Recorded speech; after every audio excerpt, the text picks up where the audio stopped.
Okay, Assalamualaikum warahmatullahi wabarakatuh dan salam sejahtera buat semua penonton FB Live kita pada pagi ini. Selamat datang diucapkan ke Majlis Pesta Maya PKKP UTM bersempena sambutan Minggu KKP Peringkat Negeri Johor. Majlis ini akan berlangsung selama 3 hari yang mana kita dah bermula daripada hari semalam dan insyaAllah akan berakhir pada hari esok. Jadi terima kasih kita ucapkan kepada pihak penganjur iaitu Pejabat Persekitaran Keselamatan dan Kesihatan UTM dengan kerjasama Jabatan Keselamatan dan Kesihatan Pekerjaan Negeri Johor atas penganjuran program yang sangat bermanfaat ini.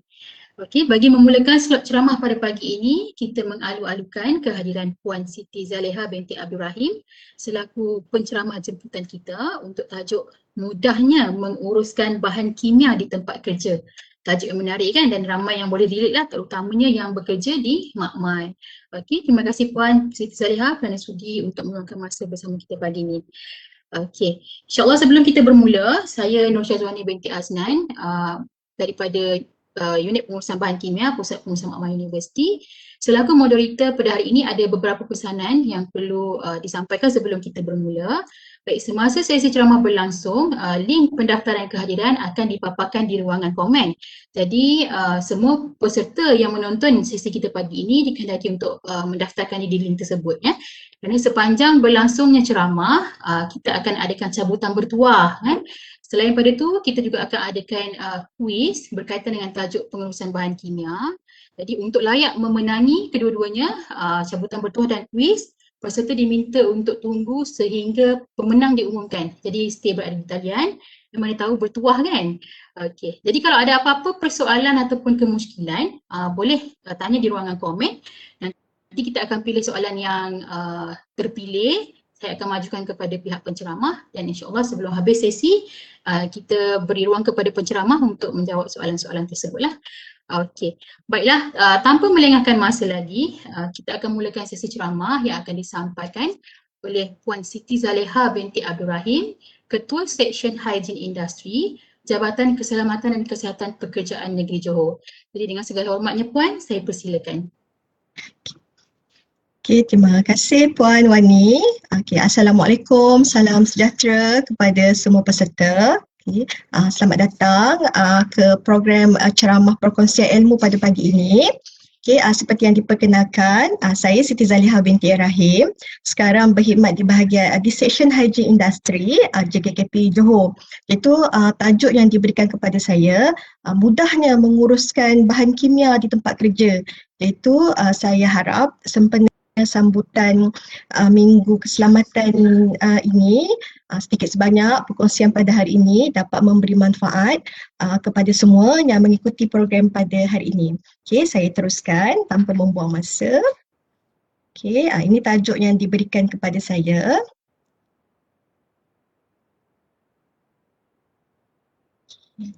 Okay, jadi tu objektif utama pada hari ini, apa yang hasrat saya, hasrat agar perkongsian ini dapat sedikit sebanyak memberi manfaat kepada semua. Okay, objektif utama saya pada hari ini, kita dapat berkongsi apa hazard yang terhasil daripada bahan kimia. Bermakna semasa bekerja mengendalikan bahan kimia, terlibat dengan penggunaan bahan kimia, apa hazard-hazard yang akan terhasil yang boleh berkemungkinan memberi kesan kepada pekerja. Seterusnya, saya sentuh juga berkenaan dengan perundangan berkaitan dengan keselamatan dan kesihatan pekerjaan, apa-apa perundangan KKP yang berkaitan dengan pengurusan bahan kimia di tempat kerja. Seterusnya, kita tengok kepada langkah kawalan pendedahan sebab bila ada hazard, ada risiko yang pekerja terdedah terhadap hazard bahan kimia, kita perlu tahu apa langkah kawalan pendedahan yang perlu setiap majikan apply dekat tempat kerja, sama ada untuk hapuskan hazard tersebut ataupun sekurang-kurangnya kita nak kurangkan kesan pendedahan bahan kimia terhadap pekerja. Dan seterusnya, objektif utama dia pada hari ini, saya harap semua yang berada pada sesi ini dapat mengaplikasikan konsep pengurusan bahan kimia di tempat kerja. Okey, nanti kita akan tengoklah apa sebenarnya konsep yang dicadangkan oleh JKKP.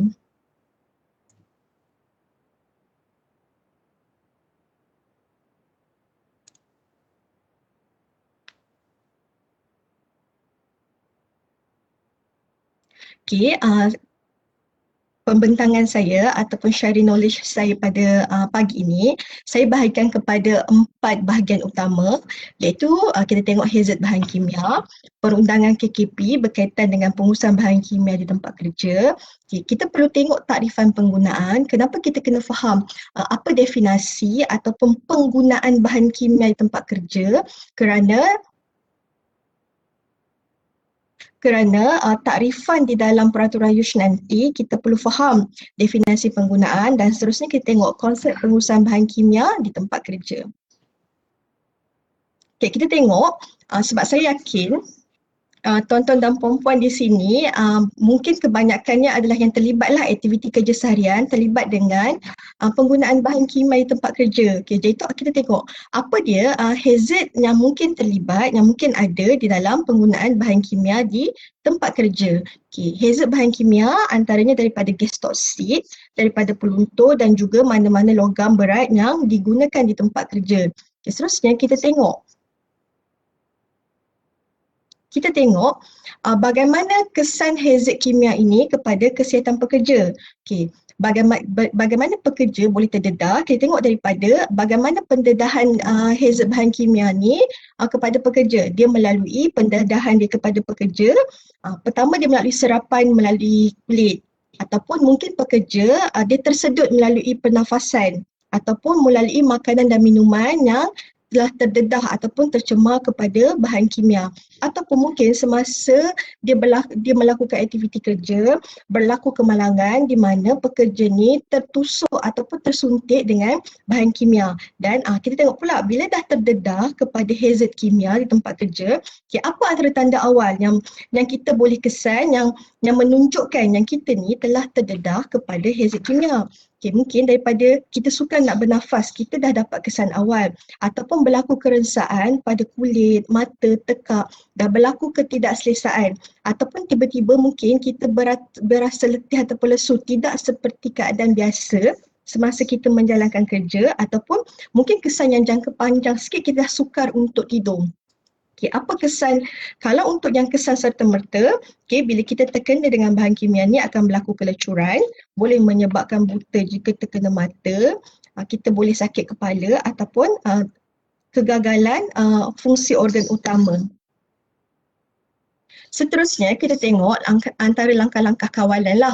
Okey, untuk kawalan hazard kimia ini sebenarnya langkah kawalan yang biasa yang tidak mengikut hierarki kawalan, tapi selalunya apa ini yang difahami oleh pekerja. Bila bercakap dengan kawalan hazard kimia, dia menyentuh berkenaan dengan kawalan kejuruteraan, berkenaan dengan kawalan pentadbiran, latihan, prosedur kerja, tanda amaran, kita sentuh juga pada PPE, pemakaian respirator ataupun sarung tangan, glove yang sesuai dengan pengendalian bahan kimia. Kita rujuk kepada air monitoring ataupun kita tengok kepada dia punya had pendedahan yang dibenarkan ataupun PEL. Okay, kita dah tengok dah antara hazard-hazard kimia yang mungkin pekerja akan terdedah semasa mengendalikan bahan kimia di tempat kerja. Okay, sekarang kita pergi ke bahagian kedua pula. Kita tengok bila terdapatnya penggunaan bahan kimia di tempat kerja, apa asas perundangan yang dikuatkuasakan oleh JKKP. Ini adalah perundangan berkaitan dengan pengurusan bahan kimia di tempat kerja.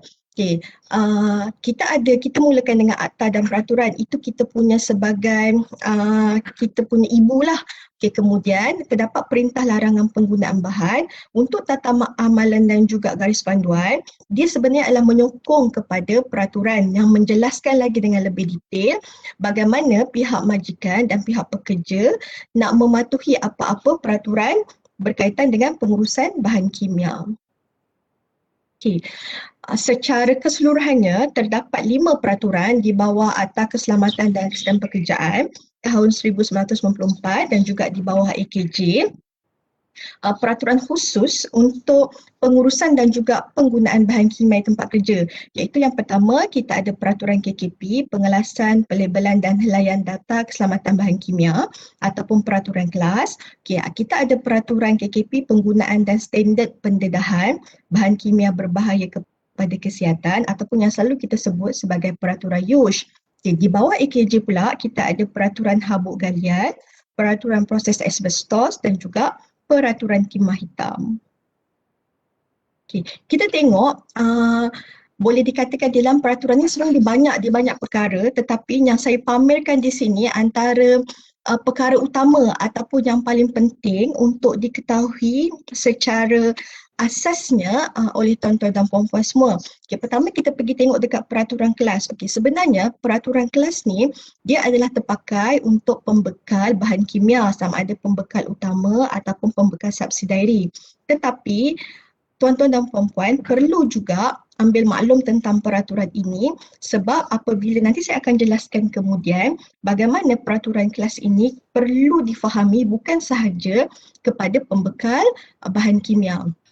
Okey, di dalam peraturan kelas ini, yang pertama dia menyatakan tentang kepada kewajipan pembekal untuk mengelaskan bahan kimia, mengikut tata amalan industri untuk pengelasan bahan kimia dan komunikasi hazard, di mana bahan kimia ini perlu dikelaskan sama ada ianya dikategorikan di bawah bahaya fizikal, bahaya kesihatan ataupun bahaya alam sekitar. Nanti sebenarnya apa yang saya jelaskan nanti kemudian kita akan nampak kenapa walaupun mungkin di kalangan tuan-tuan dan puan-puan ini bukan pembekal bahan kimia, tetapi kenapa perkara ini perlu juga kita ambil maklum sebagai salah satu daripada peraturan di bawah pengurusan bahan kimia tempat kerja. Kemudian peraturan kelas juga menyatakan, dia kata pembekal hendaklah melabelkan setiap bungkusan bahan kimia perlu dilabelkan oleh pihak pembekal. Dan di bawah peraturan 13 dia kata pembekal hendaklah mengemukakan helaian data keselamatan kepada semua penerima bahan kimia. Ini adalah 3 perkara utamalah yang perlu kita ketahui di bawah peraturan kelas. Seterusnya kita tengok pula kalau di bawah peraturan YUSH apa perkara yang paling utama yang kita perlu tahu. Yang pertama tentulah untuk daftar bahan kimia berbahaya kepada kesihatan. Tentang sir syar'i yang selalu kita sebut sir syar'i, laporan sir syar'i. Sebab daripada laporan sir syar'i inilah kita akan tahu apa langkah kawalan yang paling sesuai untuk majikan laksanakan di tempat kerja. Dia sentuh juga tentang pelabelan, tetapi pelabelan di bawah peraturan YUSH adalah berbeza pelabelan di bawah peraturan kelas, dan dia sentuh juga tentang tanda amaran. Untuk peraturan berkenaan dengan pengurusan bahan kimia di bawah Akta Kilang dan Jentera tahun 1967, dia ada 3 seperti yang saya telah jelaskan tadi. Bermula dengan peraturan timah hitam pada tahun 1984, peraturan proses asbestos tahun 1986, peraturan habuk galian 1989. Akan tetapi setelah peraturan YUSH diwartakan pada tahun 2000, sebenarnya sekarang ni semua penguasaan di tempat kerja berkaitan dengan plumber, asbestos dan juga habuk galian, sebenarnya kita 100% sekarang menggunakan apa yang dinyatakan di dalam peraturan YUSH. Cuma untuk peraturan habuk galian, semua aktiviti pembagasan pasir ataupun sandblasting perlulah mendapat kebenaran bertulis daripada ketua pengarah. Tetapi semua peraturan berkaitan dengan penggunaan langkah kawalan untuk ketiga-tiga peraturan di bawah AKJ, sebenarnya kita kuasakan menggunakan peraturan YUSH kerana semua ketiga-tiga bahan ini telah disenaraikan di dalam jadual 1 dan jadual 2 peraturan YUSH. Di awal tadi saya telah jelaskan. Sebab bila kita tengok kepada nama penuh kepada peraturan YUSH, yang pertama sekali use itu ataupun penggunaan, iaitu bila kita nak tanya sama ada peraturan YUSH ni terpakai tak kepada tempat kerja kita, kita kena faham dulu apakah definisi penggunaan yang dimaksudkan di dalam peraturan YUSH. Iaitu yang pertama, kalau ada apa-apa aktiviti yang melibatkan pengeluaran bahan kimia ataupun pemprosesan yang menggunakan bahan kimia, kita dalam aktiviti kerja kita mengendalikan bahan kimia ataupun kita menguruskan penyimpanan bahan kimia, ataupun mungkin pekerjaan kita hanyalah terlibat dengan pengangkutan yang menghantar bahan kimia ke tempat yang diarahkan oleh majikan. Bermakna kita juga terlibat dengan penggunaan bahan kimia ataupun mana-mana pekerja yang menjalankan ataupun yang mengawal aktiviti pelupusan bahan kimia di tempat kerja ataupun apa-apa kerja yang apabila dia melakukan aktiviti kerja apa-apa perawatan, dia menggunakan bahan kimia. Jadi itu ada tujuh aktiviti kerja ataupun 7 proses kerja yang tertakrif di bawah penggunaan bahan kimia seperti yang dinyatakan oleh peraturan USH. Okay, kita dah tengok dah hazard yang mungkin terhasil apabila kita bekerja, menjalankan aktiviti kerja, kita terlibat dengan penggunaan bahan kimia. Kita dah tengok dah ada 5 peraturan yang mengawal ataupun berkaitan dengan pengurusan bahan kimia tempat kerja. Kita dah tahu dah di mana yang dimaksudkan sebagai penggunaan bahan kimia. Okey, inilah yang paling utama objektif perkongsian saya pada hari ini, sebab kita nak kongsi konsep pengurusan bahan kimia di tempat kerja, sebab bila kita baca peraturan, dia menerangkan tentang perkara-perkara ataupun aspek-aspek pengurusan bahan kimia. Tetapi bagaimana kita nak aplikasi peraturan di bawah undang-undang berkaitan dengan bahan kimia di tempat kerja. Okey, konsep yang diperkenalkan adalah kita kongsi konsep cradle to grave, iaitu bahan kimia ni kita uruskan dia bermula daripada dia sampai dekat tempat kita, kita terima daripada pembekal sehinggalah kita nak lupuskan, kita nak keluarkan bahan kimia tersebut daripada tempat kerja. Iaitu kalau tengok dekat slide ni, ada 6 proses dia, bermula dengan kita terima bahan kimia tersebut. Selepas penerimaan, kita hantar untuk penstoran dahulu. Kemudian ada pekerja yang terlibat mengedarkan pemindahan bahan kimia ke tempat-tempat yang diperlukan ataupun di bahagian ataupun proses kerja yang diperlukan. Okay, kemudian barulah di bahagian utama, di mana pekerja mengendalikan bahan kimia di tempat kerja, dan seterusnya kita pergi senggaraan dan baik pulih, dan akhir sekali melalui proses pelupusan. Kita nak keluarkan dah bahan kimia daripada tempat kerja kita. Okey, ada 6 konsep pengurusan yang kita cadangkan. Okay, yang pertama, kita tengok daripada penerimaan. Daripada penerimaan, apabila pekerja-pekerja yang terlibat dengan penerimaan bahan kimia yang kita terima daripada yang supplier, daripada pembekal, yang pertama sekali adalah kita perlu buat pengesahan dulu adakah bahan kimia yang kita terima itu adalah sepertinya kita mohon daripada ataupun kita beli daripada pihak supplier.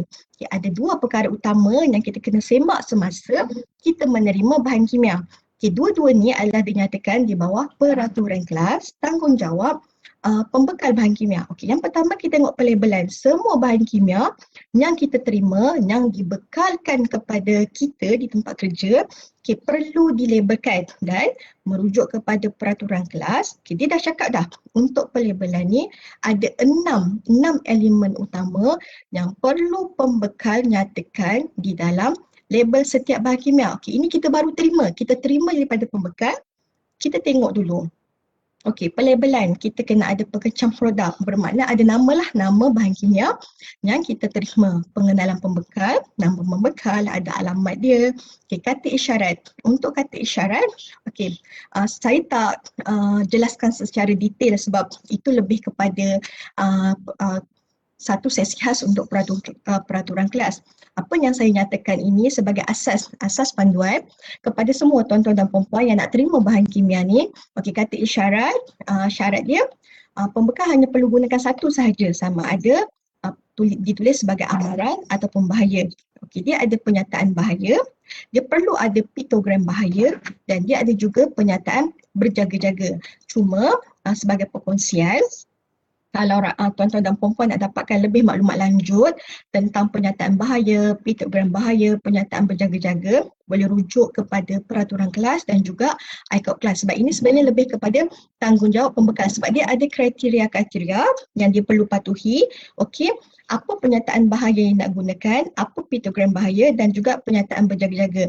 Tapi sebelum dia nak buat pelabelan ni, kalau ikut peraturan kelas, sepatutnya pembekal ni dia kena kelaskan dahulu bahan kimia tu sama ada ikut bahaya fizikal, bahaya kesihatan ataupun bahaya alam sekitar. Kita dah tengok dah bahan kimia kita yang kita terima semua mempunyai label.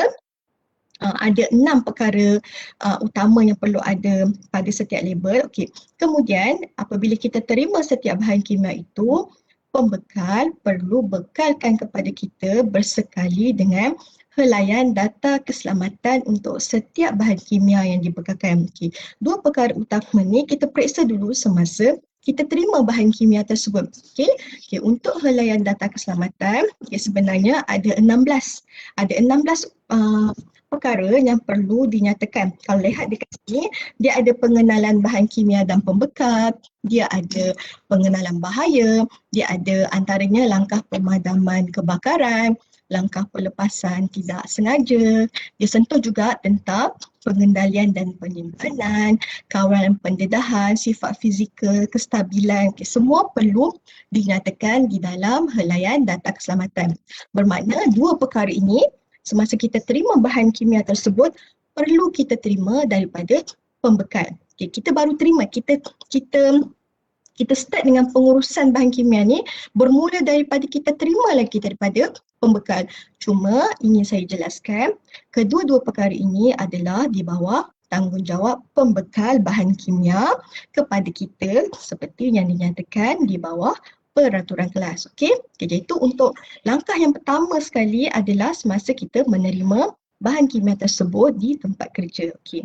Seterusnya, okey, kat sini saya tunjuk contoh label bahan kimia yang mempunyai 6 perkara tadi. Okey, kalau kita tengok, okey, kat sini formaldehyde solution, dia nyatakan nama bahan kimia tersebut, dia punya pembekal di bawah. Okey, dia ada piktogram bahaya yang ada gambar tengkorak, yang ada gambar kaki sat. Okey, dia ada guna perkataan. Okey, kata isyarat dia sama dekat sini dia guna bahaya lah. Dia ada penyataan hazard dia, penyataan berjaga-jaga. Okey, ini 6 perkara yang perlu ada di dalam label bahan kimia yang kita terima. Okey, lepas tu dia nyatakan juga syarat dia.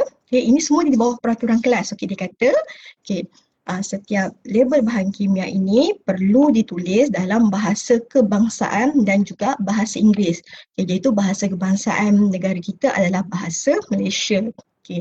Untuk piktogram bahaya, okay, kat sini memang dinyatakan simbol adalah berwarna hitam, berlatar belakangkan putih dan juga birai merah. Okay, jika label bahan kimia yang tuan-tuan dan puan-puan guna, piktogram dia tidak mengikut warna yang dinyatakan ni, dah jadi satu kesalahan kepada pembekal tersebut. Okay. Untuk kata isyarat seperti saya dah jelaskan tadi, hanya dia perlu gunakan sama ada bahaya ataupun amaran. Okay. Untuk pelekatan label, okay, apa yang perlu kita semak semasa kita terima bahan kimia tersebut, okay, label perlu dilekatkan secara mendata. Bermakna bila kita letak bekas bahan kimia tersebut, kita boleh baca dia secara mendata. Okay, cuma ada pengecualian untuk bekas yang bersaiz sama ataupun kurang daripada 125 ml. Bermakna untuk kapasiti 125 mm ataupun kurang, dibenarkan untuk pembekal tersebut melekatkan label dia atas cara yang dirasakan sesuai. Kemudian dinyatakan juga, okay, label ni perlu dilekatkan, tetapi jika tidak mengizinkan ataupun tidak sesuai dengan keadaan bekas bahan kimia tersebut, okay, pembekal boleh hanya untuk mengikat sahaja label tersebut. Okay, kita dah tengok dah tentang pelabelan. Okay, seterusnya, okay, kita tengok sikit tentang piktogram bahaya. Okay, kenapa bila kita tengok je label bahan kimia ini, okay, sebab hasrat pelabelan ini adalah komunikasi hazard. Bermakna kita nak sampaikan, kita nak maklumkan apa hazard-hazard yang mungkin wujud daripada bahan kimia tersebut. Okay, saya dah jelaskan tadi. Setiap pembekal ni, dia kena kelaskan bahan kimia tersebut sama ada di bawah kategori bahaya fizikal, bahaya kesihatan ataupun bahaya alam sekitar. Okey, dekat sini apabila tuan-tuan dan puan-puan lihat apa pitogram yang dipamerkan dalam label tersebut. Okay, kita dah tahu dah, okay, bahan kimia yang kita terima ni ataupun bahan kimia di hadapan kita ni adalah di bawah kategori bahaya fizikal, bahaya kesihatan ataupun bahaya alam sekitar. Okay, kalau dekat bawah, di bawah bahaya fizikal, dia ada pitogram nyalaan atas bulatan, bom meletup ataupun silinder gas ataupun kakisan. Okay, di bawah bahaya kesihatan, dia ada tanda tengkorak dan tulang bersilang, tanda seru, bahaya kesihatan, kakisan, ataupun kalau untuk bahaya alam sekitar, dia ada dua sahaja piktogram dia, di bawah perihal alam sekitar ataupun tanda seru. Cuma ingin saya kongsikan, kalau tengok kat sini, di bawah contoh, di bawah bahaya fizikal, bahaya kesihatan, dia menggunakan piktogram yang sama, iaitu piktogram kakisan. Okay. Tetapi kita perlu rujuk kepada jadual pertama di bawah peraturan kelas untuk pengelasan bahayanya lebih lanjut. Sebab sebagai contoh, untuk kakisan di bawah bahaya fizikal, dia punya pengelasan bahaya itu adalah kakisan kepada logam. Tetapi jika untuk kakisan di bawah bahaya kesihatan adalah kakisan kepada kulit dan kerensaan kulit. Okey, jadi tu sebab daripada piktogram nanti kita dah tahu dah. Okey, di bawah kategori mana bahan kita yang kita gunakan ini. Okey. Tadi kita dah tengok dekat pelabelan. Okey, kita tengok pula, kita semak pula dekat helaian data keselamatan yang kita terima. Okey, ini adalah 4 perkara asas lah, selain tadi 16 elemen ataupun 16 maklumat yang perlu ada pada helaian data keselamatan adalah perkara-perkara yang perlu dipatuhi oleh pembekal. Okay, sekarang kita tengok yang pertama berkenaan dengan helaian data keselamatan ataupun SDS yang kita panggil sebagai Safety Data Sheet. Okay, yang pertama, pembekal perlu mengemukakan helaian data keselamatan kepada penerima bahan kimia. Okay, ini memang tanggungjawab utama. Kita tak boleh terima bahan kimia yang tidak disekalikan dengan helaian data keselamatan oleh pembekal. Kemudian dinyatakan juga, helaian data keselamatan juga hendaklah dalam bahasa kebangsaan dan bahasa Inggeris. Sebab kena ingat, peraturan kelas ini dia punya objektif adalah komunikasi hazard. Sebab pekerja-pekerja kita terdiri daripada pelbagai lapisan. Okay, oleh kerana negara kita memang bahasa kebangsaan kita adalah bahasa Melayu, bahasa Malaysia, jadi itu memang disyaratkan kena letak dalam bahasa kebangsaan dan juga bahasa kedua adalah dalam bahasa Inggeris. Okay. Kat sini dinyatakan juga, semakan semula oleh pembekal. Ada dua keadaan di mana setiap pembekal ni dia perlu jalankan semula semakan terhadap maklumat pada helaian data keselamatan dia. Yang pertama dia kata terdapat maklumat baru mengenai bahan kimia tersebut. Maksudnya bila pembekal ni dia terima apa-apa maklumat terkini, dia kena kemaskini semula maklumat bahan kimia tersebut pada dia punya SDS. Ataupun setiap 5 tahun dia perlu review balik dia punya SDS. Bila dah sampai tempat kerja pula, syarat dia kata majikan perlu memastikan helaian data keselamatan atau satu salinan dia perlu diletakkan berdekatan dengan setiap lokasi di mana bahan kimia digunakan. Kita tak nak bila kita buat pemeriksaan dekat tempat kerja, kita tengok semua SDS disimpan di pejabat. Tapi bila pergi dekat makmal ataupun pergi dekat tempat kerja, SDS tu tidak dinyatakan. Seterusnya kita pergi tengok dekat pengurusan bahan kimia berkaitan dengan perstoran. Bila kita dah terima tadi, kita akan hantar dulu bahan kimia kita dekat store sebelum diedarkan di tempat yang diperlukan.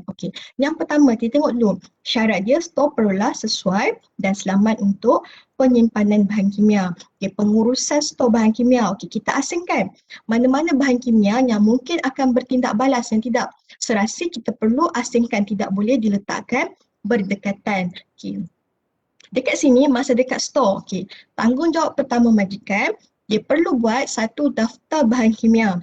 Cuma untuk daftar bahan kimia ni saya akan jelaskan di slide yang seterusnya, di mana untuk daftar bahan kimia ini, kalau tengok yang saya gariskan, untuk bahan kimia berbahaya kepada kesihatan, dan semasa dekat store juga, jika ada bahan kimia berbahaya kepada kesihatan, majikan perlu laksanakan penaksiran risiko bahan kimia berbahaya kepada kesihatan. Okay, kenapa saya letakkan perkara ini semasa bahan kimia masih di stor?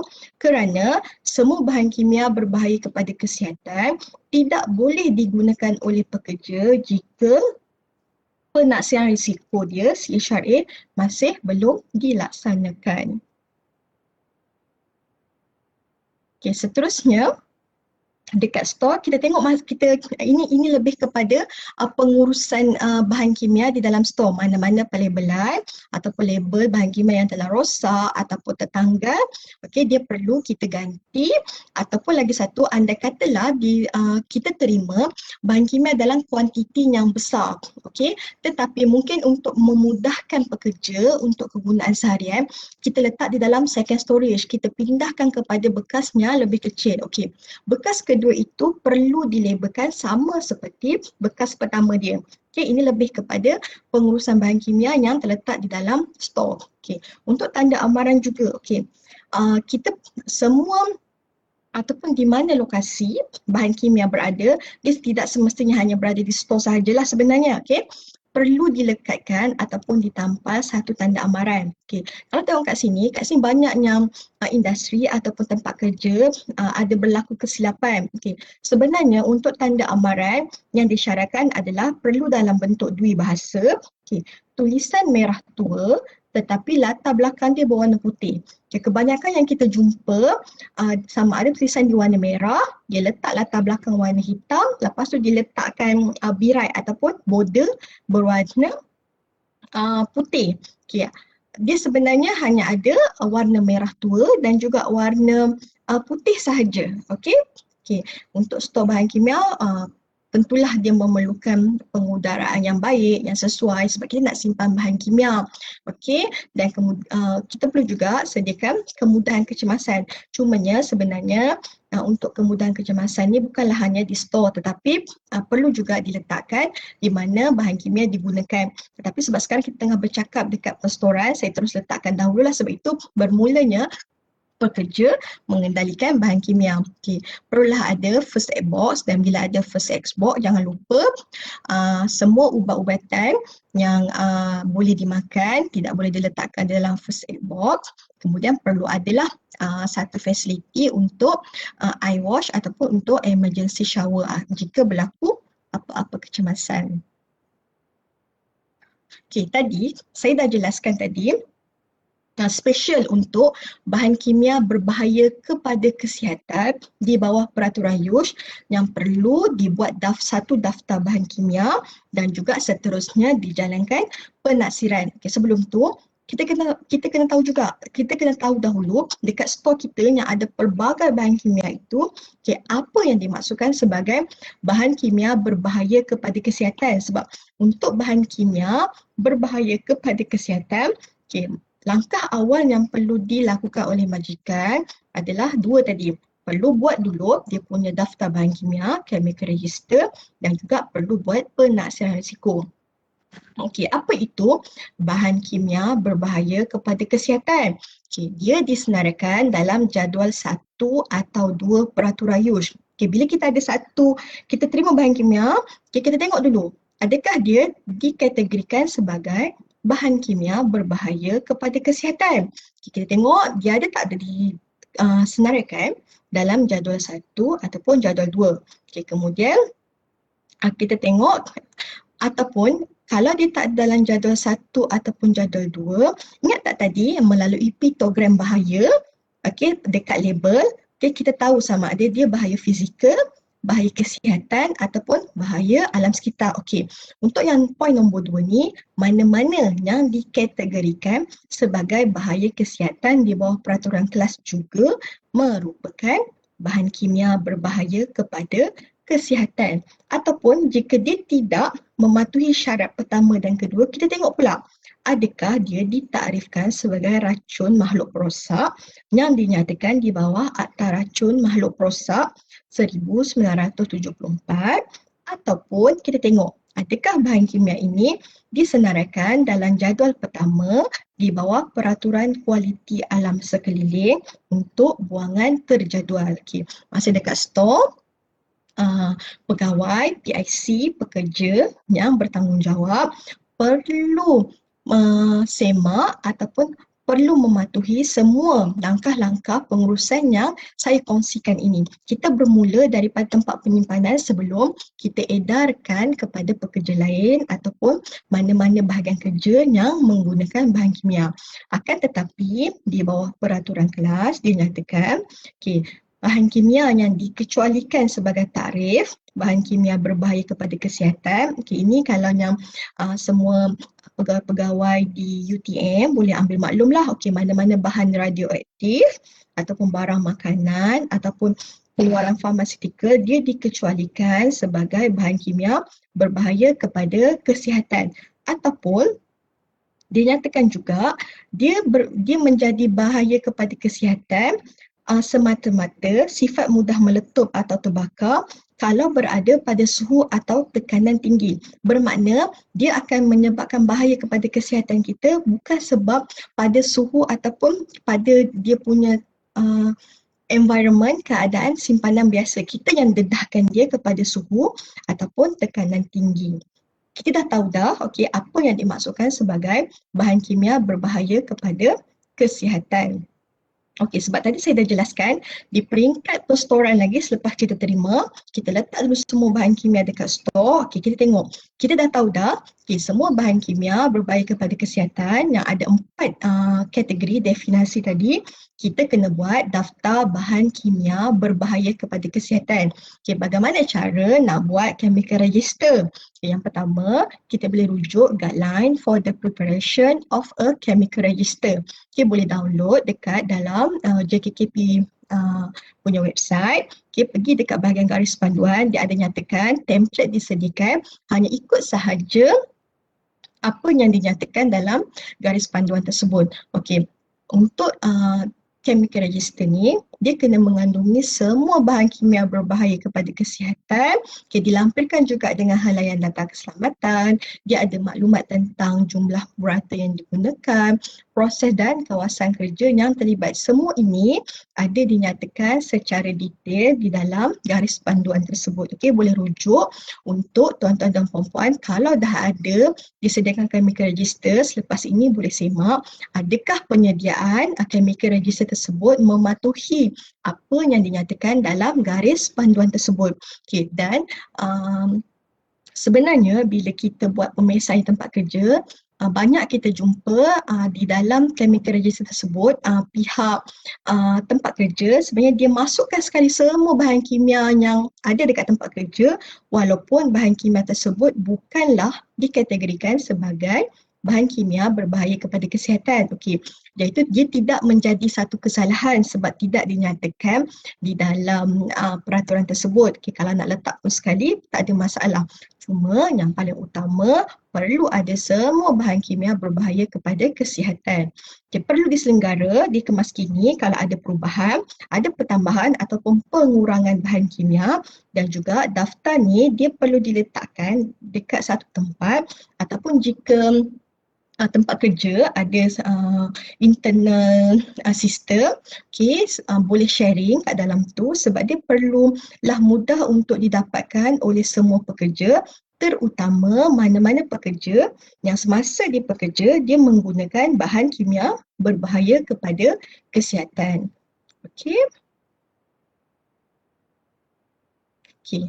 Dari untuk bahan kimia berbahaya kesihatan, kita dah lepas buat chemical register. Sekarang ni bahan kimia tu kalau kan dia masih berada di dalam store lagi. Okay. Kemudian mana-mana bahan kimia berbahaya kepada kesihatan, majikan perlu laksanakan penaksiran risiko kepada kesihatan. Ingat ya tuan-tuan dan puan-puan, selagi CHRA dapat penaksiran risiko tidak dijalankan, bahan kimia tersebut tidak boleh diberikan kepada pekerja ataupun pekerja tidak boleh terdedah kepada bahan kimia tersebut. Okey, syarat dia, okey, untuk penaksiran risiko kepada kesihatan ini, CSRA, dia perlu dijalankan oleh pengapit ataupun yang kita panggil sebagai assessor yang berdaftar dengan JKP. Okey, ini penting. Selain dia berdaftar dengan JKP, tempoh pendaftaran tu masih sah, dilantik oleh majikan dan mana-mana tuan-tuan dan puan-puan pada sesi ini bersama saya ini, jika terlibat mengendalikan penaksiran risiko ini, perlulah pastikan uh, pengapit ataupun assessor yang datang itu adalah betul-betul mereka yang berdaftar, sebab kita tak nak ada kes mungkin sebab assessor ni dia dah tak cukup masa, ditambah pula dengan sekarang PKP sebab banyak dia punya jadual penaksiran tertangguh, jadi dia hantar mungkin pekerja dia untuk menjalankan penaksiran, tetapi pekerja dia bukanlah pengapit yang berdaftar dengan JKKP. Okey, kena tengok dulu yang datang itu dia lah yang memang pengapit yang kompeten yang berdaftar dengan JKKP untuk menjalankan penaksiran. Okey, untuk CHRA ini, okey, memang menjadi tanggungjawab majikan. Dia perlu laksanakan semula kajian semula penaksiran ni. Yang pertama, kalau terdapat perubahan bahan, okey, setiap 5 tahun sekali. Setiap 5 tahun memang perlu review balik ataupun buat sekali lagi kajian semula penaksiran. Dan sebenarnya kalau ikutkan apa yang dinyatakan di dalam peraturan YOSH, okey, setiap pengapit, assessor yang dah datang dia buat penaksiran risiko, dalam tempoh sebulan dia kena serahkan laporan lengkap kepada majikan. Okey, untuk semua laporan penaksiran ni, okey, majikan perlu simpan untuk tempoh yang tidak kurang dari 30 tahun. Kenapa diletakkan satu tempoh yang lama? Sebab kita kena faham apa-apa risiko hazard kepada kesihatan, dia bukan seperti hazard fizikal yang akan serta-merta tidak dinafikan. Ada juga hazard atau risiko kepada kesihatan memberi kesan serta-merta kepada pekerja, tetapi ada juga yang kesan dia tak nampak. Mungkin selepas 15 tahun, mungkin selepas 20 tahun, baru pekerja dia dapat ataupun baru dia nampak kesan dia semasa dia bekerja mengendalikan bahan kimia. Okey, atas sebab itulah memang apa-apa laporan penaksiran penilaian yang berkaitan dengan kesihatan, setiap majikan perlu simpan tidak kurang dari 30 tahun. Okey. Okey, jadi itu masa dekat store lagi, kita dah buat chemical register untuk bahan kimia berbahaya kepada kesihatan. Kita dah buat dah penaksiran risiko kepada kesihatan. Okey, kenapa masa dekat store sebelum penggunaan? Sebab mana-mana bahan kimia berbahaya kepada kesihatan, berdasarkan laporan CHRA, kita akan tengok apa langkah kawalan yang sesuai yang dicadangkan oleh pengapit ataupun assessor. Okay, kita dah tengok dah pengurusan bahan kimia daripada kita terima daripada pembekal.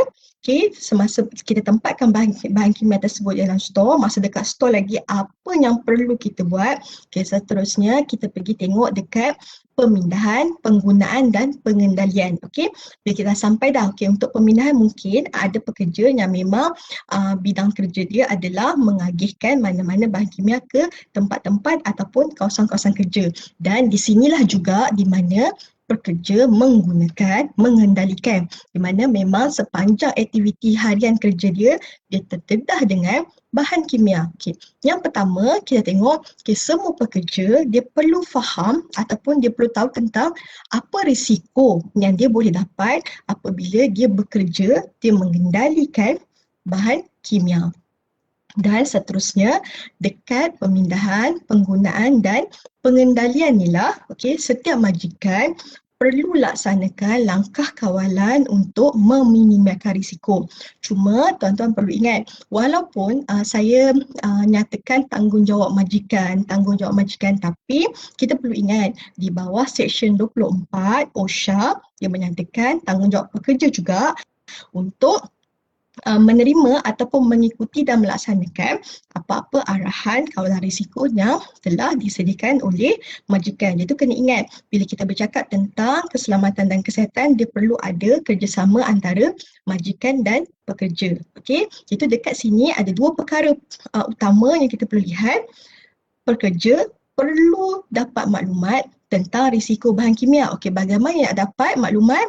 Okey, bagaimana nak faham apa risiko yang wujud adalah melalui maklumat, arahan dan juga latihan. Dekat sini dia dah perlu tahu. Okey, selepas daripada bila bahan kimia dah mula untuk digunakan. Okey, seterusnya untuk langkah kawalan untuk meminimalkan risiko ataupun kalau boleh kita nak hapuskan terus risiko. Okey, kita kena ikut hierarki kawalan risiko dan juga berdasarkan laporan sihir syar'i. Okey, berdasarkan laporan sihir syar'i untuk bahan kimia berbahaya kepada kesihatan jika bahan kimia tersebut bukanlah dikategorikan sebagai bahan kimia berbahaya kepada kesihatan. Okey, langkah yang perlu diambil oleh majikan dan juga pekerja adalah kita rujuk maklumat pada helaian data keselamatan. Sebab semua pembekal bahan kimia dia yang tahu, especially kalau dia adalah manufacturer bahan kimia, dia yang tahu sebenarnya apakah kandungan utama. Iaitu sebab itu disyaratkan dekat helaian data keselamatan tu dia dah perlu letak dah apa langkah kawalan yang dicadangkan.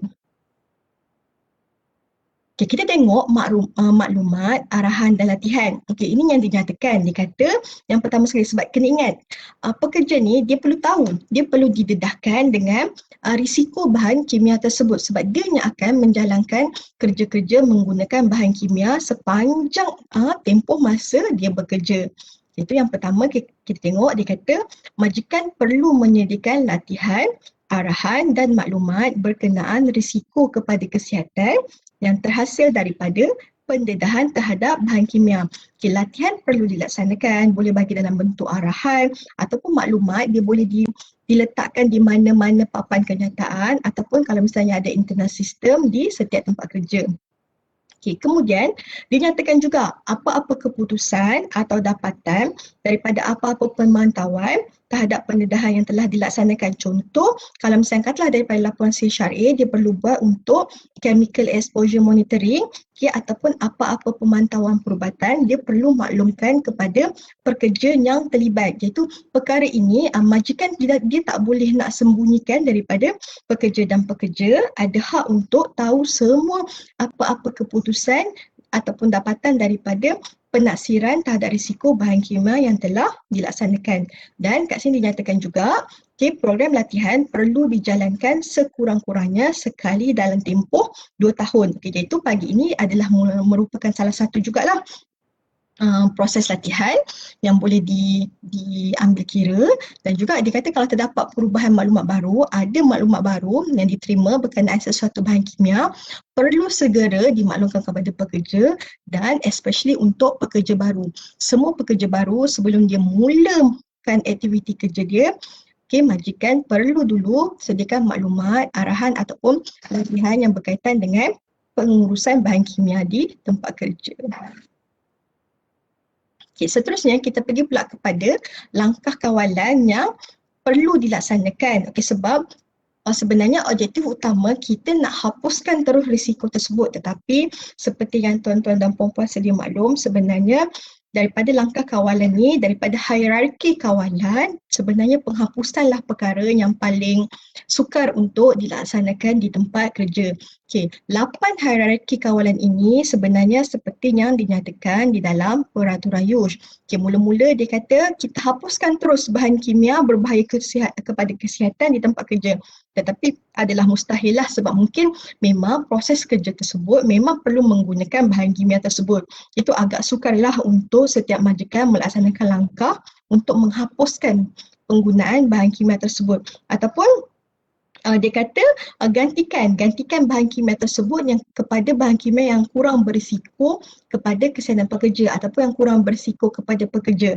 Okay, jika tidak boleh untuk kita gantikan, dia kata semua keseluruhan proses tersebut perlulah dikurung ataupun diasingkan. Kalau tengok seterusnya dia kata asingkan, isolate daripada pengasingan kerja untuk mana-mana pekerja yang mengawal pengeluaran bahan kimia tersebut kita asingkan. Okay, kalau misalnya tak boleh, kita ubah sesuai proses. Okay? Sama ada proses parameter ataupun penggunaan dia ataupun dia punya kuantiti penggunaan tersebut. Okay.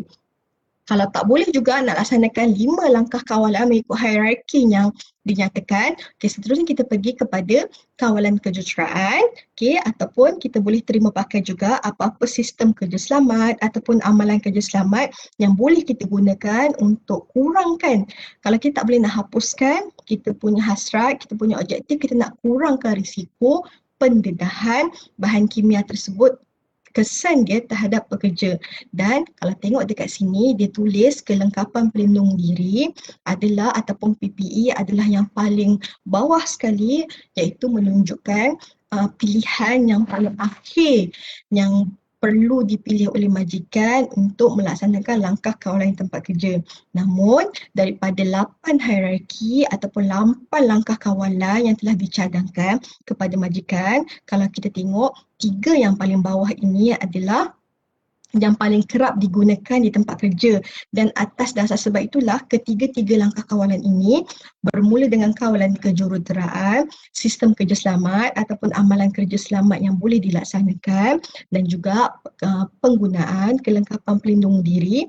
3 langkah kawalan ini dinyatakan secara detail di dalam peraturan UIS. Okey, kita tengok satu-satu sebab dia bermula daripada kawalan kejuruteraan ni, dan kalau kita rujuk kepada laporan sel syariah yang dilaksanakan oleh assessor, selalunya dia akan memang pilih 3 yang ke bawah ni lah sebagai langkah cadangan kawalan risiko kepada majikan.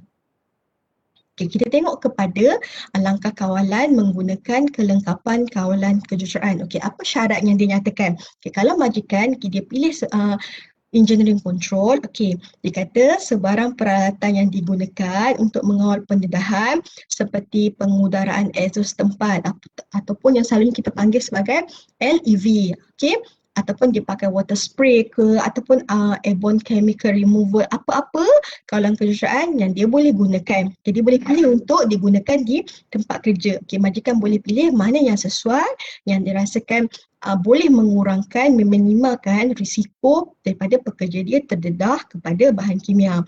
Seterusnya dia kata mana-mana kawalan kejuruteraan yang digunakan, dia perlu pemeriksaan oleh majikan, perlu dilakukan dalam lad tempoh setiap bulan.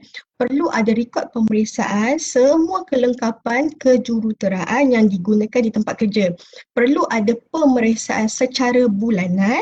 Hasil pemeriksaan perlu direkodkan dan disimpan untuk semakan, dan juga ataupun apabila kita buat penguasaan di tempat kerja, selanjutnya kita akan buat semakan terhadap pemeriksaan bulanan. Kita dah cakap pasal pemeriksaan bulanan.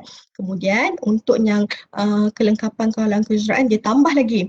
Selain daripada pemeriksaan bulanan di tempat kerja, setiap tahun semua kelengkapan kejuruteraan ini perlu diperiksa oleh juruteknik Hygiene 2, ataupun yang selalu kita panggil sebagai Hygiene Technician 2.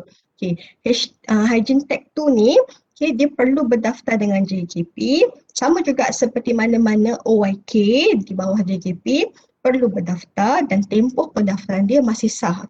Bermakna untuk kelengkapan kawalan kejuruteraan ni perlu ada pemeriksaan setiap bulan dan pemeriksaan tahunan oleh Hygiene Technician 2. Cuma special untuk mana-mana tempat kerja yang menggunakan LEV. Local exhaust ventilation. Dia ada satu lagi syarat tambahan. Yang pertama, dia kata perlu direka bentuk mengikut standard yang diluluskan oleh jurutera profesional. Ini khas untuk LEV sahaja tuan-tuan dan puan-puan. Dan dia kata perlu diuji. Bila dia dah design, dia dah pasang installation, dah siap, dia perlu diuji, dites oleh jurutera profesional juga. Iaitu kena semak balik dekat tempat kerja, mana-mana LEV yang digunakan. Kalau untuk LEV bermakna dia ada 3 perkara lah. Yang pertama, dia ada pemeriksaan bulanan, dia ada rekod pemeriksaan tahunan oleh Hygiene Technician 2, tapi tambah pula dia ada rekod dia punya design, dia punya drawing, dan juga dia diuji oleh jurutera profesional. Iaitu nanti boleh balik-balik ke stesen kerja masing-masing, boleh semak LEV ni ada tak rekod diuji dan direka bentuk oleh jurutera profesional.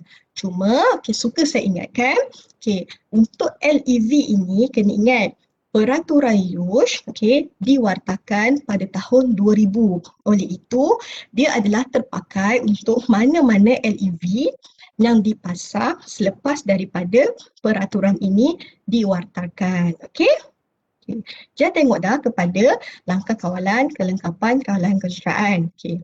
Dia tengok pula untuk sistem kerja selamat ataupun amalan kerja selamat yang diguna pakai oleh majikan sebagai salah satu langkah kawalan untuk mengurangkan risiko.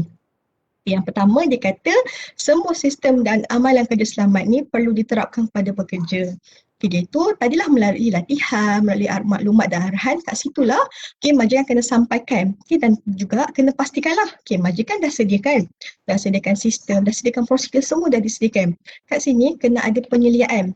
Dan pekerja juga kena ambil tanggungjawab untuk jalankan aktiviti kerja, laksanakan aktiviti kerja sebagaimana prosedur langkah yang telah disediakan oleh majikan. Dan itu tak bolehlah ada sistem bypass, tak bolehlah ada sistem dia tak patuh kepada arahan kerja yang telah disediakan. Sebab majikan dah laksanakan tanggungjawab, iaitu kita sebagai pekerja kena patuh arahan yang telah disediakan. Seterusnya kita tengok semua sistem kerja selamat perlu dikaji semula jika terdapat perubahan yang ketara terhadap proses kerja ataupun ada terdapat perubahan peralatan, ada peralatan baru yang digunakan, ada bahan baru yang digunakan. Ataupun mungkin juga dia ubah langkah kawalan yang digunakan. Kita tak nak bila kita datang prosedur dah 5-6 tahun tak pernah direview, tak pernah dikemaskini. Seterusnya majikan perlu memastikan semua sistem dan amalan kerja selamat didokumentasikan serta dilaksanakan di tempat kerja. Kita dah tengok dah arahan lanjut berkenaan langkah kawalan untuk kawalan kejuruteraan, sistem ataupun amalan kerja selamat, dan yang paling akhir sekali, memang kalau ikutkan daripada hierarki kawalan, kelengkapan pelindungan diri ini adalah yang paling last sekali pilihan oleh majikan. Dia cakap syarat dia kepada majikan yang nak guna kelengkapan pelindung diri ni, dia digunakan jika langkah kawalan yang lain tidak dapat dipraktikan. Dia perlu ada bukti kenapa dia tak nak guna langkah kawalan lain. Barulah dia boleh menggunakan hanya PPE sahaja. Ataupun mungkin juga dia guna PPE ini sebagai langkah sementara. Mungkin prosedur kerja baru dia tak bangunkan lagi ataupun dalam proses revise ataupun langkah-langkah kawalan kejuruteraan dalam proses pemasangan, installation tempat kerja. Yang kat bawah pun sama juga, poin kat bawah tu jika langkah kawalan yang lebih tinggi tak dapat ataupun mungkin sebenarnya katalah dia dah gunakan sistem kawalan kejuruteraan, dia dah ada juga prosedur tapi majikan rasa masih perlu lagi menggunakan kelengkapan pelindungan diri yang sesuai sebab dia tak dapat, dia nak minimalkan sebanyak mungkin pendedahan pekerja, dia gunalah kelengkapan pelindung diri. Namun dekat sini dinyatakan syarat di bawah peraturan USH ni, mana-mana majikan yang menggunakan kelengkapan pelindung diri, dia perlu adakan ataupun dilaksanakan tata cara ataupun dia kena ajar pekerja dia macam mana cara nak gunakan setiap kelengkapan pelindungan diri itu dengan cara yang betul. Dia perlu adakan latihan penggunaan kepada pekerja dia. Lepas tu setiap kelengkapan pelindungan diri tu perlulah sesuai dengan setiap jenis kerja yang dilaksanakan oleh pekerja dia dan juga perlu padanlah. Kita tak naklah KPD yang digunakan oleh pekerja tak fit. Kalau kita bekalkan dengan safety shoe, maknanya safety shoe itu adalah sepadan dengan pekerja tersebut. Tidak ketat ataupun tidak longgar untuk dia. Begitu juga dengan mana-mana kelengkapan pelindungan diri yang lain. Kita dah tengok dah konsep yang kita cadangkan kepada majikan daripada kita terima. Kita dah pergi dekat perstoran, apa yang kita perlu buat. Kita dah laksanakan dah langkah kawalan. Langkah kawalan yang dipilih oleh majikan yang dirasakan sesuai ataupun berdasarkan daripada laporan CHRA untuk bahan kimia berbahaya kepada kesihatan. Untuk senggaraan dan balik pulih ni, dia sebenarnya lebih kepada apa-apa kelengkapan yang digunakan dalam ataupun yang berkaitan dengan penggunaan bahan kimia. Maknanya kita cadangkan diwujudkan satu sistem pemeriksaan secara sistematik ataupun preventive maintenance ataupun kita cadangkan disediakan dan laksanakan satu sistem untuk elakkan atau untuk kurangkan kerosakan. Tapi sebenarnya kalau untuk yang kelengkapan kejuruteraan kita dah cover tadi dah. Dekat pemeriksaan bulanan dan juga pemeriksaan secara tahunan. Dan juga semua aktiviti baik pulih termasuklah ujian ataupun ini yang paling penting. Okey, calibration setiap alat dan juga penukaran alat ganti. Okey. Dan proses yang paling akhir dalam pengurusan bahan kimia adalah semasa proses pelupusan. Okey, untuk proses pelupusan, okey, kita bergantunglah kepada bahan kimia dilupuskan berdasarkan peraturan kualiti alam sekitar. Okey, perlu ada satu prosedur kerja selamat untuk aktiviti kerja pelupusan bahan kimia, dan walaupun pekerja tu dia mungkin hanya terlibat dengan pengendalian pelupusan, dia juga perlu dibekalkan dengan peralatan dan kelengkapan perlindungan diri yang sesuai. Dan poin yang paling akhir yang kebanyakan tempat kerja terlepas pandang, semua bahan kimia berbahaya kepada kesihatan walaupun dia di peringkat akan dilupuskan, kena ingat tetap perlu dilaksanakan di dalam penaksiran risiko kepada kesihatan. Selalunya assessor ni bila dia nak buat penaksiran, dia akan berdasarkan bahan kimia berbahaya yang di dalam chemical register, dan kebanyakan tempat kerja dia terlepas pandang senarai bahan kimia berbahaya kepada kesihatan yang berada di dalam, sebab kadang-kadang dia ada dia punya stor khas untuk pelupusan bahan kimia. Okey, mana-mana bahan kimia yang diletakkan dalam stor khas walaupun untuk pelupusan, sebelum dibawa keluar daripada tempat kerja tetap perlu dilaksanakan laporan penaksiran. Okey, kita tengok dah daripada awal kita terima bahan kimia, apa langkah paling utama kita buat sehinggalah pelupusan di mana bahan kimia tersebut kita keluarkan di tempat kerja kita. Inilah langkah-langkah pengurusan. Kenapa kita kata mudahnya menguruskan bahan kimia ni? Sebab kalau kita baca ikut peraturan, kita takkan nampak. Iaitu oleh itu apa langkah yang kita cadangkan, kita uruskan dia berdasarkan apa syarat-syarat yang dinyatakan dalam peraturan, bermula daripada kita terima bahan kimia tersebut daripada pembekal sehinggalah kita lupuskan bahan kimia tersebut. Okey, itu sahaja perkongsian daripada saya pada hari ini. Saya harap sedikit sebanyak dapatlah memberi menambah pengetahuan tuan-tuan dan puan-puan semua. Okay, terima kasih. Okey, sama-sama Puan. Nampaknya banyak soalan yang dikemukakan di ruangan komen. Jadi saya akan pilih ikut kesempatan masa sebab kita kena sharp before 10 AM kena berhenti untuk beri laluan kepada majlis bersama naib Chancellor UTM pada pukul 10 pagi. Jadi tanpa melengahkan masa, saya pick soalan untuk perhatian puan penceramah. Okey. Inilah daripada Cik Fadilah. Sekiranya bahan kimia yang dibeli dalam bentuk bulk yang dibeli dari luar negara tidak mempunyai pelabelan, apakah yang perlu pihak majikan lakukan? STS juga diterima tidak mematuhi kelas regulation. Okey Puan, berdasarkan soalan tersebut, saya kena tahu dulu bahan kimia yang diberi dalam bentuk bulk itu bermakna yang saya faham di sini adalah majikan puan ataupun apa yang puan maksudkan sini adalah puan sendiri yang import terus daripada luar negara, diterima dalam bentuk bulk. Okay, jadi tu dekat sini sebenarnya kena rujuk balik kategori ataupun definisi pembekal tadi, sebab salah satu sebenarnya definisi pembekal dia juga adalah pengimport bahan kimia tersebut. Okay, pengimport kat sini sama ada dia guna sendiri ataupun dia import untuk diedarkan, untuk dijualkan keluar.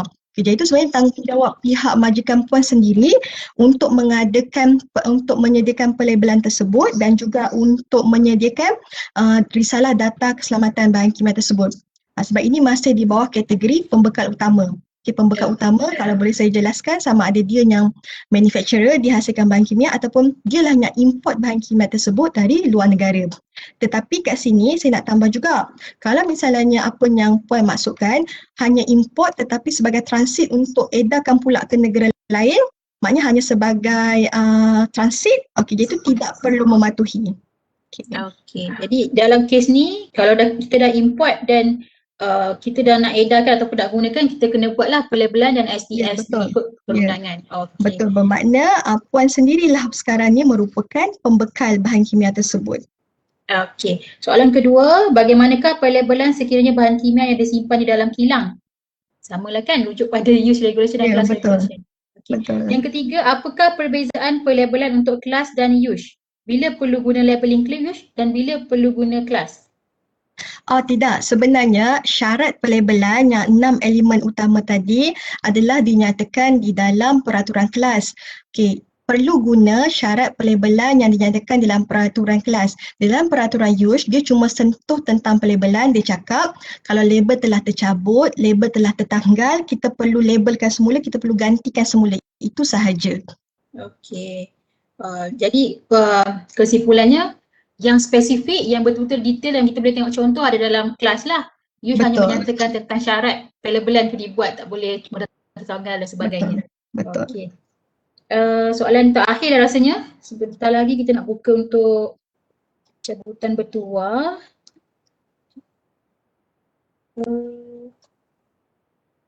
Okey. Assalamualaikum Puan, saya nak tanya ni daripada Encik Rafidi Fakulti Sains. Kalau bahan kimia lama yang tidak mematuhi peraturan pelabelan dalam kelas 2013, adakah kita perlu melabelkannya semula atau bahan tersebut terus tak boleh digunakan dan perlu dilupuskan? Okey, sebenarnya sebelum tahun 2013, dia ada satu lagi, dia ada peraturan lama yang kita sebut sebagai CPL. Dia sebenarnya sama je, cuma CPL itu kita bukan amend. CPL kita gantikan dengan peraturan kelas, iaitu mana-mana pelabelan yang tak ikut, iaitu ada dua cara lah. Sama ada kalau dapat kita kontak balik supplier tersebut kalau dapat, ataupun kita cuba cari bahan kimia yang sama dan kita boleh guna pakai dia punya pelabelan. Sebab kena ingat, elemen 6 pelabelan utama tu bukan tanggungjawab kita, itulah di bawah tanggungjawab pembekal. Cuma sekarang ni bila bahan kimia tu dah berada di tempat kerja, okey, seperti yang Cik nyatakan tadi, okey, perlu ada dilabelkan, iaitu boleh guna outsource, ataupun kalau dapat yang paling penting kita boleh tahu apa nama bahan kimia tersebut. Asalkan bahan kimia itu dinamakan, iaitu pekerja tahu di dalam satu kandungan itu apa nama bahan kimia tersebut. Okay, dan juga untuk pengguna tahulah hazard bahan tersebut kan. Ya, betul. Jadi betul. sebaik-baiknya label semulalah mengikut rujukan yang ada, sama ada ambil Betul. daripada chemical Internet. dan sebagainya. Okey. Ya, betul. Okay, faham Itu ini semua staf-staf makmal ni. Okey, betul, bagus. Banyak lagi soalan tapi rasanya saya tak dapat nak bacakan semua. Boleh nanti saya refer pada Puan untuk soalan-soalan secara personal Boleh Boleh email dekat saya. Jadi nanti saya akan reply melalui email melalui Puan Wani. Nanti apa-apa saya akan buat bahan lah melalui Facebook ni kepada semua yang bertanya. Okey, sebelum kita berakhir, ini adalah hadiah yang ditunggu-tunggu. Sebelum ke cabutan bertuah, kita nak umumkan pemenang kuis. Kuis ni saya pun tak tengok soalannya sebab disediakan oleh Pak Guru Setia. Jadi kira memang bertuah lah siapa yang dapat jawab ni adalah pemenangnya Siti Khadijah binti Khairul Hisham. Memenangi voucher Grab bernilai RM20. Okay, nanti boleh message kita akan hubungi untuk pemberian hadiah lah. Tahniah kepada Siti Khadijah binti Khairul Hisham. Harap masih stay dalam talian lah. Okay, nampaknya kita dah berada di hujung sesi. Okay, saya mohon maaf sekiranya terdapat sebarang kekurangan sepanjang sesi berlangsung. Terima kasih semua yang menonton daripada awal sehingga akhir sesi. Terima kasih juga kepada Puan Siti Zaleha. Sedikit badan penghargaan kepada beliau kerana kesudian bersama kita pagi ini. InsyaAllah ada rezeki kita jumpa lagi Puan. Okey, bagi kita tangguhkan dulu majlis. Untuk meneruskan sesi cabutan bertuah, saya serahkan majlis kepada saudara Izwan. Dipersilakan Izwan. Okay, Assalamualaikum warahmatullahi wabarakatuh. Terima kasih Puan Siti Zaleha, Puan Wani atas perkongsian ilmu yang saya rasa sangat bermanfaat kepada kita semua terutamanya kepada staf makmal dalam pengurusan bahan kimia. Terima kasih Puan. Okey, tuan-tuan dan puan-puan, kita teruskan sesi cabutan bertuah. Kita tak ada masa, so pagi ni sepatutnya kita tak ada sesi cabutan bertuah tapi kita adakan juga untuk tuan-tuan dan puan-puan. Okey, so jam di kaca skrin saya menunjukkan 9.45, so kita akan jalankan cabutan bertuah selama 10 minit saja. 9.55 sharp kita stop, kita bagi laluan kepada taklimat NC So selepas daripada cabutan bertuah ini boleh terus kepada taklimat NC. So kita pagi ni kita ada 357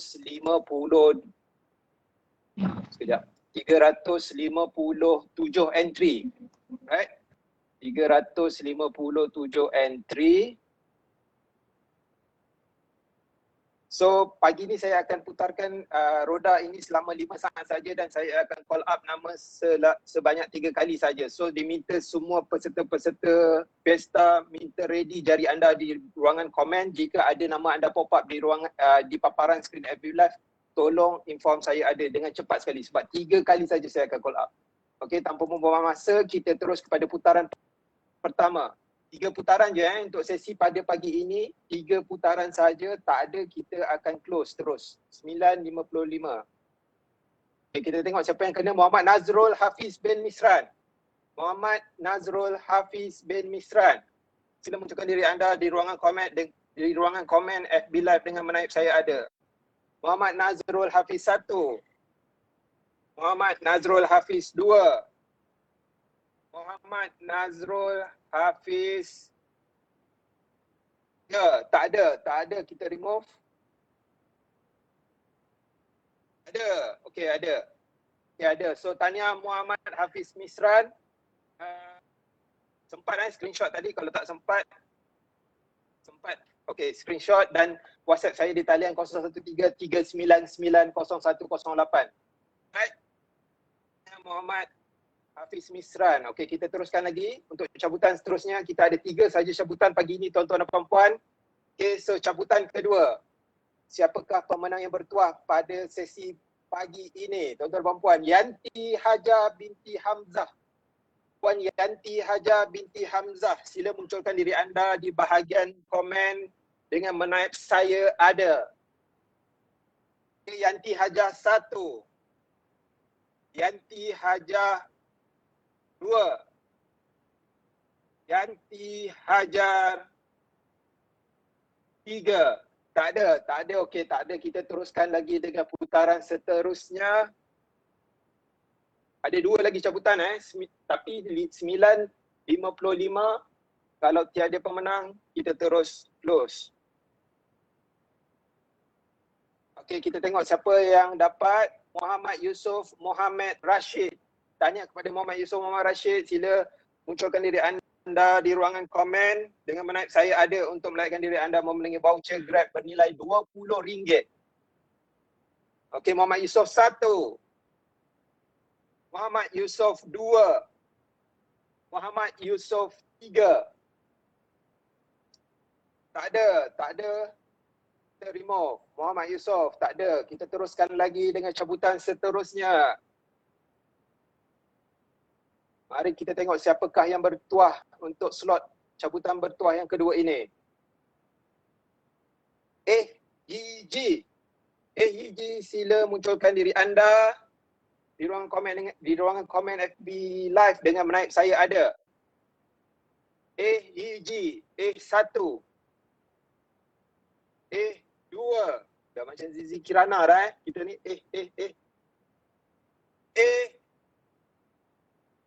Ya, tak ada juga, saya remove. Tak ada. Kita teruskan lagi tuan-tuan dan puan-puan untuk mencari pemenang bertuah bagi slot yang kedua. Slot cabutan bertuah kedua. Come on guys, come on. Standby jari anda di ruangan chat. Nur Afiza binti Abbas. Sila munculkan diri anda di ruangan chat dengan menaip saya ada untuk melayakkan diri anda memenuhi voucher Grab bernilai RM20. Nur Afiza binti Abbas. Nur Afiza 1. Nur Afiza 2. Afiza 3. Tak ada juga teman-temanku, sahabat-sahabatku. Laju gila, memang laju gila sebab kita nak beri laluan kepada talimat NC, okey? So kita putar lagi.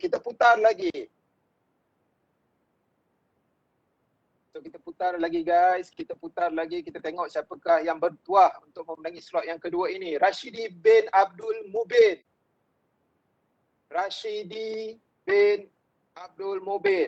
Sila munculkan diri anda di ruangan komen dengan menaip saya ada. Rashidi bin Abdul Mubin 1. Rashidi 2.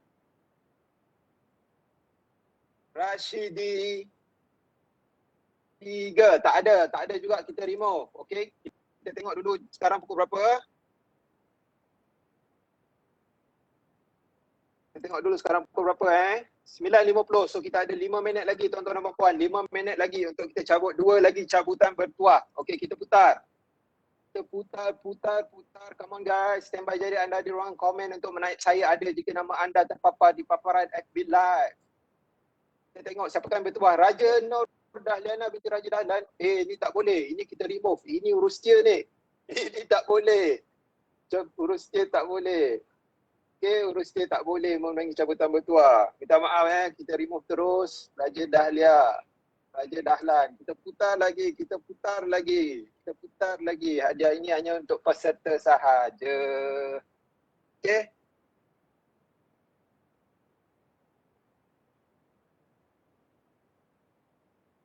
Muhammad Dini Muhaimin bin Samsudin, sila munculkan diri anda di ruangan chat dengan menaip saya ada.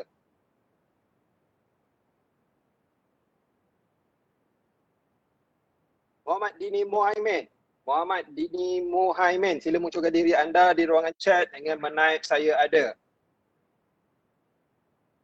Sidi Abdul Mubin, saya adalah tuan, saya call up 3 kali saja. 3 kali tak ada, saya terus proceed. Okey, Muhammad Dini ada, tahniah tuan, tahniah Muhammad Dini Muhaimin bin Samsudin. Anda telah memenangi voucher Grab bernilai RM20. Alright, sila screenshot paparan di FB Live dan WhatsApp saya di talian 013-399-0108. Alright, so kita teruskan lagi. Dengan Syidi Abdul Mubin. Okey, tak apa, tak dapat kali ni tak apa. Sesi tengah hari nanti ada, sesi petang nanti boleh buat ada. Saya akan call up 3 kali saja tuan-tuan dan puan-puan 3 kali saja. Kita laju pagi ni, terlampau laju. Alright. So kita akan tengok siapakah pemenang cabutan bertuah yang terakhir. Muhammad Saidin bin Misnan, sila munculkan diri anda di ruangan komen dengan menaip saya ada untuk melahirkan diri anda memenangi voucher Grab bernilai RM20. Muhammad Saidin 1. Muhammad Saidin 2. Muhammad Saidin 3. Tak ada juga. Ada.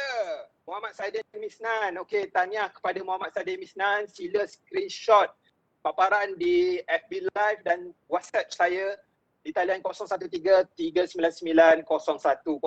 Alright, tuan-tuan dan puan-puan, tahniah kepada semua pemenang, tahniah kepada semua peserta kerana menyertai sesi cabutan bertuah ini dan terima kasih kepada semua dan kita berjumpa lagi pada pukul 11.30 untuk sesi ceramah seterusnya. Alright, stay tune bersama kami.